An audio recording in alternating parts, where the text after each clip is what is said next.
How? How we're paying for this is making rich individuals and particularly multinational companies pay their way.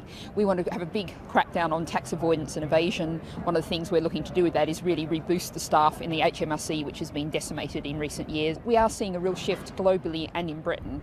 We're backing the tax dodging bill in the first 100 days of Parliament. We're backing cracking down on the Mayfair private equity amendment. There's a whole range of measures there. But also what's changing globally is there's a new transparency in tax havens that's going to make it much harder for people to hide their money. But those things are happening anyway. I mean, how on earth are you going to be able to get to 30 billion extra pounds back beyond what's already been collected? Well, the figures are all set out there, and the fact is, we have they're to not do, in the manifesto. We have to do this. What we have to do is make sure that those rich individuals and particularly multinational companies pay their way. What does spending 1.5 billion pounds on the earth mean? What that means is things like, for example, we want to have warm, comfortable, affordable to heat homes for everybody. So that means, at the moment we have the NHS, cold homes cost the NHS 1.3 billion a year. Huge numbers of children are actually living in cold homes, which is bad for their health, bad for their well-being. That's one of the measures. It also means things like tackling transport. It means a whole range of measures that really mean we have to protect our natural world. Brian Heatley, who wrote your manifesto, has just told us upstairs that it's a new thing.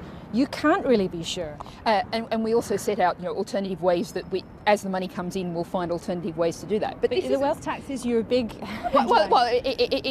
It's one of a whole range of measures in there. That's just one measure. Why not just say, what, we can't be sure about the numbers. This is about a principle. Why even bother with all the spreadsheets? Well, no, I mean, the spreadsheets are there and they set out the figures. And what we're showing is, and this is, I think, a more detailed manifesto than any other party, I haven't seen the Tory one yet, than any other party is presenting.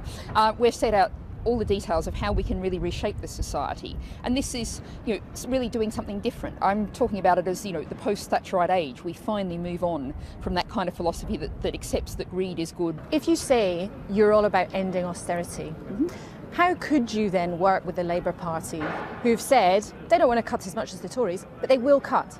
Well, we acknowledge very much that you have a choice between the Tories, austerity heavy, Labour, austerity light. We would look at working with Labour on a vote-by-vote basis. So that means we can look at each issue, each vote, and say, where do we stand on this?